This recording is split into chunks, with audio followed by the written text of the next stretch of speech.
Hey friends, welcome back to another freezer meal prep. I am so excited to get my freezer restocked. It's been a while and we are in need of some things that are easy and quick to grab. So we have a lot of things on our list today. I am starting out by making some sheet pan brownies. And these are going to be a quick and easy thing. I'm going to individually wrap them so we can pull them out of the freezer and warm some up, or warm them up to do hot fudge, like brownie sundaes or something like that. That just sounds so delicious. And I also love this recipe that I found because it is a full sheet pan. We're going to do two of them. So we're going to end up with quite a bit of brownies. And this is a gluten-free friendly recipe as well. And you guys know that I do a lot of regular recipes, but I also like to interweave the healthy recipes as well. So we're starting out with about 20, I believe it's 20 grams of semi-sweet chocolate. So I'm just using the semi-sweet chocolate chips. And I have some butter in here. We're gonna put it in the microwave for just a few seconds at a time and then stir it all together. We'll let it cool while we start to mix up the rest of this. And I'm also going to preheat my oven. I got a question recently of why I've been filming a lot in this area. So if you're totally new around here, most of my kitchen is through this door back here, and it's kind of a long, narrow kitchen. We have lots of windows the whole way across the kitchen. And it's just easier for me to film recipes when you are in front of me, which is a little harder to do. I'm always dancing around the camera whenever I am facing the countertop in that side of the kitchen. Plus, since I don't have a kitchen island, this just gives me more workspace here in the sunroom to be able to have this nice prep table. So let's get back to our brownies, and as usual, the recipes will be linked in the description box below. The reason I am excited to share this recipe with you is because sometimes it's hard to find bulk baking or bulk recipes that are also gluten-free friendly. Now, I am going to link two different recipes in the description box. One of them is gluten-free friendly, the one I'm making here in the video, and then I'm also going to link one that is made with normal flour, so you can do this either way. But it's so nice to be able to find recipes that are made for large pans if you're wanting to make things in bulk, instead of trying to double a normal recipe and then ending up with kind of a funky size or things just not baking totally right because it's not really intended for a full-sized cookie sheet, or I guess it would be called a half sheet, I believe, a half sheet pan. I will leave the recipe below and then you can check it out and see if it works for your pan size. So it just has pretty basic ingredients, but I did go ahead and use avocado oil instead of like a vegetable oil or canola oil, and I used a couple other healthy swaps just to make these a bit healthier. And I also used chocolate chips in the recipe. It calls for just a semi-sweet chocolate, and you weigh the chocolate, like I said in the beginning. And so I just used chocolate chips. You could also use a baking bar and go off of the weight of the baking bar. So the part that makes these so chewy and moist and yummy is that special chocolate mixture that you're mixing up with the butter. It just brings such a fudgy texture. So if you like a cakier brownie, this is not the recipe for you for sure. This just really makes a super fudgy brownie. And I love making things in this size pan. You all know I've made so many things through the years in my freezer prep videos in these pans. Currently, I have two of them. I have had three at different times, but I think two works out pretty well. I can make things like baked omelets and baked oatmeal. All of the different things you all have seen me make have pretty much been made with two of these pans. So they are a great investment and they're so versatile and can be used for so many things. I mean, we even take our s'mores makings out to the campfire on these things. Taking a quick break from our meal prep today to tell you about this week's sponsor, Adaline. You all know that I have been sharing my goals in getting more active, getting a little stronger as a mom, and balancing all the things in life. One of my focuses is to be active every day. The Adaline Strong Rower has been a total game changer and motivator to get active every day. Not only have I been loving it, but my husband has been loving it as well. Adaline has ingeniously coupled physical exercise and gameplay. I know for myself that if I have something to change up my normal workout routine, it definitely motivates me and excites me to work out. With Adaline, I can play, stream, train, or compete. Whatever my goals are, I can accomplish them with the Adaline Strong Rower. It is so fun to be able to play different games. And there's also an Adaline community where you can compete with other people that are working out. So I can add my friends if I want to, and that brings a whole other level of gameplay. It's just really fun. And normally I'm not a super competitive person,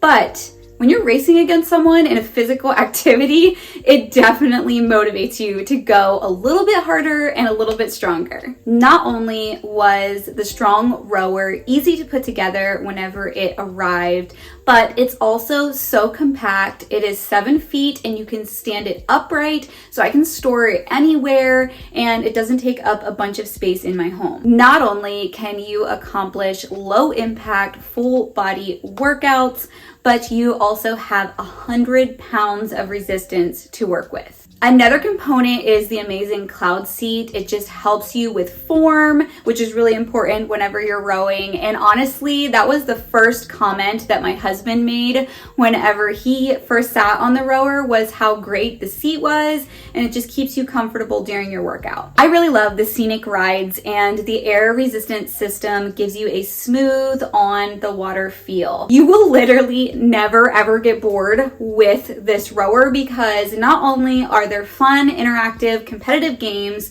scenic rides, you can literally row your way across the world.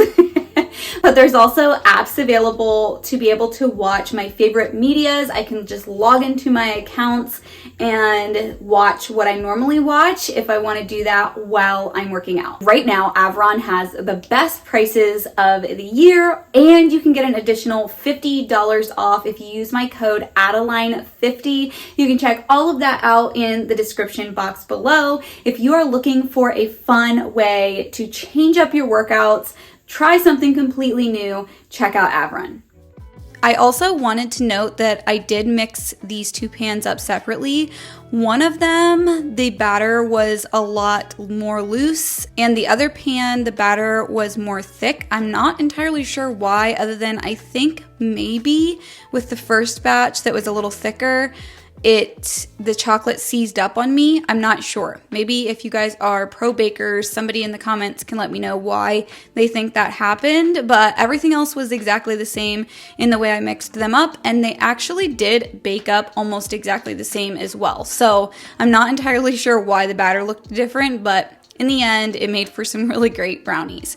Next, we are going to go ahead and make up some different soups. So the first soup we're making is a turkey chili, and I just wanted to make a lighter version of the regular chili that I generally make. So I decided to go ahead and use some ground turkey. And one of the reasons I wanted to get this going right away is because when you make soup for the freezer, you do have to plan in the cool down time before you're gonna put it into your freezer containers. Same with why I started out with the brownies. Was gonna mention that. I love starting out a good freezer prep with something to bake because then it can be baking while you're working on other things. So this recipe is very smoky. It's a bit more of a barbecue flavored chili if you like that type of flavor. And so I'm using some tomato sauce that I canned this past year, a little bit of liquid smoke, and then you can add in any type of sweetener you want to. You could use a maple syrup, you could use brown sugar. I just went ahead and used some powdered stevia since I like to create a lot of my food with a low sugar content if possible. And then we're also going to put some W sauce in there. We've got a few other seasonings, and I am also going to be chopping up some fresh cilantro. I really want to start using more fresh herbs, especially as we're going into the spring and summer season when they're more readily available and I can get them at my local farmer's market, and they are just so delicious and elevate every single dish that you put them into. And I don't know if I will grow my own this year. I did last year, but I'm really thinking that this year is going to be a no garden year for me. I know I mentioned that in like one of my last videos, and I think that if we do any growing, my husband may put some corn in the garden that we have at this house, but I know I can get a lot of fresh herbs from local farmers right around me. So I actually am going to move this to the stove in my main kitchen area, and I'm going to let this simmer while I'm doing some of my other prepping. Chili is just something that is better if it is slow cooked and cooked for a longer period of time. It just helps those flavors, especially whenever you have herbs and seasonings, helps everything to get really well combined. So I'm gonna let it simmer and then try to turn it off and let it cool so that we got it all ready by the end of my prepping time here to put into my freezer containers. The next soup that I'm going to make is a broccoli soup, but we're gonna add chicken to it as well. I love broccoli soup. It's something I grew up with. My mom made it pretty often, and I think it just made a big love for it. And then my family also loves it as well. And you all know when I do sheet pan meals or I'm going to steam up some broccoli, I always discourage you from chopping it up like what I'm doing right here, right now. It just makes a huge mess. Generally, I rip apart my broccoli florets and it just makes for less mess. But because I'm making this into a soup, this is one instance where I would really chop it up, but I just thought I would go ahead and show you how big of a mess this makes and how much cleaner it is when you take the time and just rip apart the florets, which really doesn't take that much extra time in my opinion. But we're gonna put this into another Dutch oven I have with some onion and salt, and I think I put a little oil in the bottom. And we're just going to stir fry this together, kind of cooking the broccoli, but not overcooking it like if we were to boil it. And I personally love using fresh broccoli if I'm making broccoli salad. I've made broccoli salad in the past with frozen, but I just feel like it's so much tastier and you really get the individual florets in the soup versus using the frozen broccoli, which a lot of times has pieces of stems in it, and it can just be kind of bulky and not quite as nice to have on your spoon. Next, we're going to make a really simple cheese sauce to dump in to make our cheddar broccoli soup. And we're just putting some cheddar cheese, some water, some cottage cheese, some heavy cream, and we're gonna put all of that into the blender. This is so simple to do. You're going to start blending it, and then I'm gonna use xanthan gum to thicken it even more. Now, you could also use cornstarch, and there's some great like non-GMO cornstarches out there that you can use in recipes like this, but I like to use xanthan gum whenever I can just because it's a bit healthier for you. But if all you have is cornstarch, then go ahead and use that to thicken it up. I know that that is the thickener that my grandmothers definitely used, and a lot of their recipes and the ones that they would have made during that time are made with cornstarch. So once my broccoli is done, I'm gonna go ahead and empty out the pot so that we can start to make our cheesy base or creamy base. We're going to go ahead and melt some butter, and I'm just taking my whisk and whisking it around to get the bits and pieces off the bottom of the pan. And you can just leave those in there with it. It's not going to hurt anything. And then I'm experimenting with using some oat fiber instead of flour to thicken this, but you could definitely use either regular flour or gluten-free flour to make a cream sauce like this. And so I'm using some oat fiber, and then I'm adding in some water just to break up all those bits and pieces of the oat fiber in the bottom. And as you can see, it worked beautifully, very, very similar to regular flour. And so happy to see that, especially because it's very gut friendly, which is a big deal in our house, to make foods as gut friendly as possible. And then my camera blinked out on me and it didn't show me putting the broccoli back into that base, as well as 2 quart jars of my home canned shredded chicken. But you could also use a rotisserie chicken for this, or you could just cook up a whole chicken in the crock pot and shred it and put it in this as well. Originally, broccoli soup does not have chicken in it, but I wanted to bump up the protein content and use this for lunches to basically have like a meal in a bowl. And so since I wanted to be able to do that, I just thought I would add in some shredded chicken, and honestly, I think it just bumped up the flavor and made it really delicious. So once you have all of that combined, you're going to add your creamy cheesy sauce from the blender into the soup, and you have it all together. This is such a great way to make broccoli soup without using Velveeta. Okay, so this is actually a clip from the day before, because I needed to do this before I did all of my prepping in a several hour period. But I'm taking some plain Greek yogurt and putting it into a bowl. And you do not need to do this step for what I'm about to do, but it's just what I am choosing to do so we don't have so much sugar going on in what I'm gonna make. So we're going to use some powdered stevia, and I'm also going to add in my own vanilla extract. You could use vanilla Greek yogurt instead and not have to do the mixing and all of that. So what we're gonna make is a peaches and cream green smoothie, and we're gonna make smoothie packs. I've made these in the past with you all, and there's something that is so simple for me, my husband, and my children to grab and make up smoothies.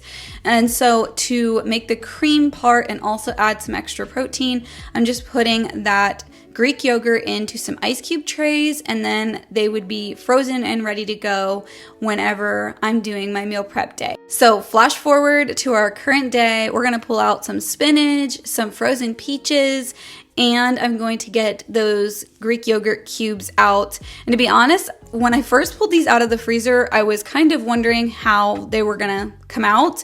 And I did run some hot water over the back of the ice cube tray, and then I just took a nice sharp knife and popped them apart that way. And I did need to turn it over and sort of peel the ice cube tray off of these creamy cubes. So all I'm gonna do is put a nice handful of spinach, some frozen peaches, and of course the ice cubes or the yogurt cubes in. And then when we go to make this, all we're going to be adding is either some water or some almond milk or some kind of liquid to the blender with these things. You won't need to add ice because your peaches are frozen. Everything's already frozen. And you have a nice peaches and cream green smoothie, and they're getting a veggie in there with the spinach, they're getting a protein, and they're getting a fruit. So perfect breakfast, easy to grab and go, and I know all of the ingredients that are in it, and I can't wait for peach season so that I can freeze a bunch of my own peaches this year. Okay, so moving on, we are going to make a bunch of breakfast sandwiches, and sometimes I get English muffins for this. You all know I've done a lot of breakfast burrito style breakfast sandwiches, but because we've been really trying to stick to eating gluten-free, having gut-friendly foods, I decided to go ahead and make something called chaffles. If you guys don't know what this is, it's basically a cheese waffle, and I wanted to make enough to make all of my breakfast sandwiches with these. So let's go through the steps here. First, you're going to whisk an egg, and you can add about a tablespoon of either regular flour, gluten-free flour, almond flour, or coconut flour. And then I did do a half teaspoon of psyllium husk. That's just something that helps it hold together. You don't need to do that. In fact, you can just do this with egg and cheese. You don't even need to do it with the tablespoon of flour in it, but it definitely helps the consistency of these. Then you're going to crack an egg in it. So for every sandwich, every 2 waffles, you have 1 egg. So when I'm making the breakfast sandwiches, I'm only going to be adding 1 egg inside because it already has the egg here.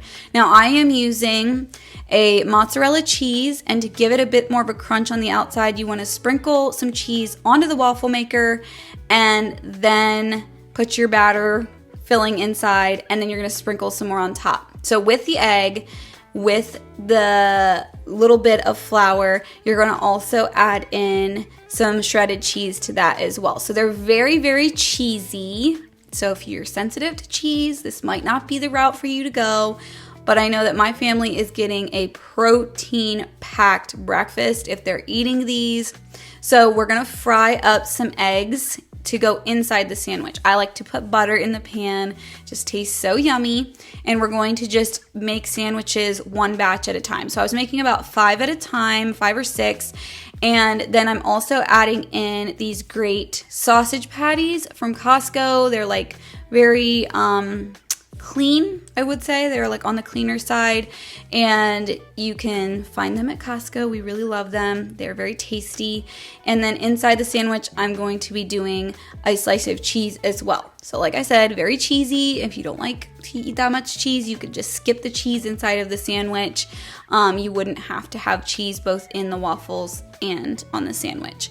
So we're just gonna stack that all together. Waffle, sausage patty, which those were frozen, and I just put the egg on top of the frozen sausage patty to help cool it down. And then I'm gonna wrap it all together, and it's gonna get put back into the freezer. So you don't need to thaw out your sausage patties if you don't want to. And then I'm going to be individually wrapping these in saran wrap. Now, obviously you're not going to want to heat them up in the saran wrap. They're just going to be wrapped in there so that they don't stick together and they have a bit more protection from the freezer.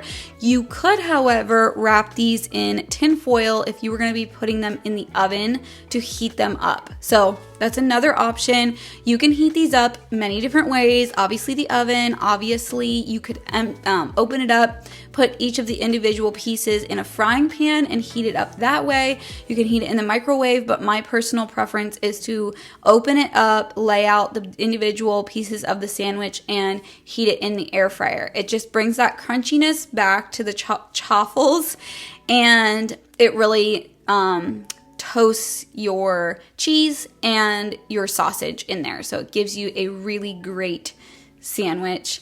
And I love, love, love these. I like to put a little bit of ketchup in mine, but they are just absolutely delicious and such a full, rounded breakfast. So next, I got the pans of brownies. Now, I let these totally cool. It was actually pretty cool outside this day, so I put them out in our mudroom porch and just let them completely cool. I really think if they're not totally cool, you're going to end up with a huge mess because they are so ooey gooey, which is a good thing. But when you're trying to wrap them individually, you want them to be as solid as possible. So you could also put them in your refrigerator as well to really fully cool. Now, I cut them into quite a few pieces. I think I ended up with almost 50 brownies, which is great. We put so many of these in the freezer, and they're going to be a quick, great treat for us, especially because we are finishing out our homeschool year and we do have some different field trips and other things that we are taking, and so it's nice to be able to have these for lunches. But if you are not a homeschool family, these are a great lunchbox item as well. And I really just prefer to individually wrap things, mainly just because the freezer can be brutal and sometimes it does freezer burn things that aren't wrapped twice. So if I'm going to go to all the work of doing a freezer prep, I just am going to make it easy, and to make it easy to take out the amount of portions that we want. I love individually portioned things, but most of the time those types of things from the store aren't the healthiest, and I know I can just do a better job at making my own individual snacks versus getting them at the store. Doesn't mean that we never do. You guys know that. If you come with me on my bulk shopping trips and my other grocery shopping that I do, you know that there are times that we get individually wrapped snacks and things, but it's nice just to be able to make your own. Now we're going to go ahead and make up some frozen meatballs, and I think it's fun to be able to make a better product than something that is pre-made from the grocery store. So frozen meatballs is something I feel like a lot of people purchase. I have went through my phases of purchasing them in the freezer aisle at the grocery store, but the reality is it literally only takes a couple of minutes to prep your own freezer meatballs, and you don't need to do it in pans like I'm doing here. You can do it, put it on a cookie sheet, put them in the freezer, get them frozen good and solid, and then take them off the cookie sheet and put them in a freezer bag. You don't even need pans like this, but I just like being able to stack them in the freezer and not have to go through the steps, if I don't have to, of freezing them on the cookie sheet. But either way, I've done it both ways. It works great. And in case you haven't seen me make my meatballs before, normally what I do is I do an egg for every pound of beef I'm doing. These are beef meatballs, by the way. And then I will do some breadcrumbs, or I'll do some almond flour. That's what I'm doing here this day. And I would say for every pound, I usually do about a 1/4 cup of breadcrumbs or almond flour. And then I'm just adding in some of the Kinder's or Kinder's seasonings, and I'm just gonna make them up like that in the pan. Now I could make them in the pan, or I can pull them out and put them in the frying pan and do them stovetop. Either way, it doesn't really matter. They're just ready to go for me no matter which way I wanna make them. And then I'm using my nice pint containers for the freezer. I love freezing soups and casseroles and other meals in individual serving sizes. I know I kind of sound like a broken record, but it's just so simple when it comes to lunches. We can grab out the amount we need, or else people can have different types of soups or casseroles or whatever I have in these containers for their lunches. And lunches are busy with being a homeschool family. A lot of times we are in the midst of doing school, and so we're just doing a quick stop and needing to pull together lunch quickly. So these little containers work out great, and I did add some extra water to some of it as well, just to add more broth.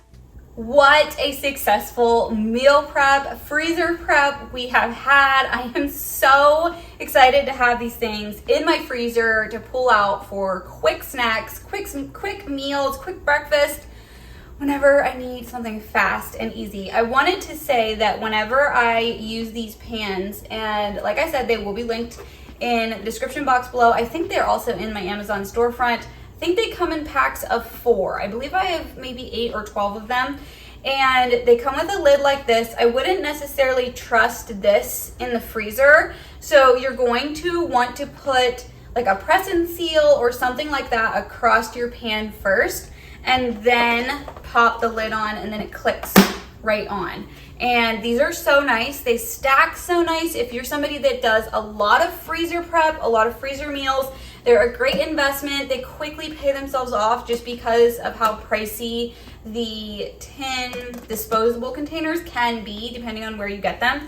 And so can't recommend these enough. Plus they wash up very nice. And of course, all of these, I'm going to snap lids on them as well. But thanks so much for prepping with me today. And obviously, if you are new, I'd love it if you subscribed. I do all kinds of homemaking content, meal prepping, cooking, all kinds of things here on my channel. So you can go ahead and check out my channel below and leave me a comment. Let me know what you were inspired to do from this video, and possibly what you are working on in your household today. And give this video a like, and I'll see you guys in the next video.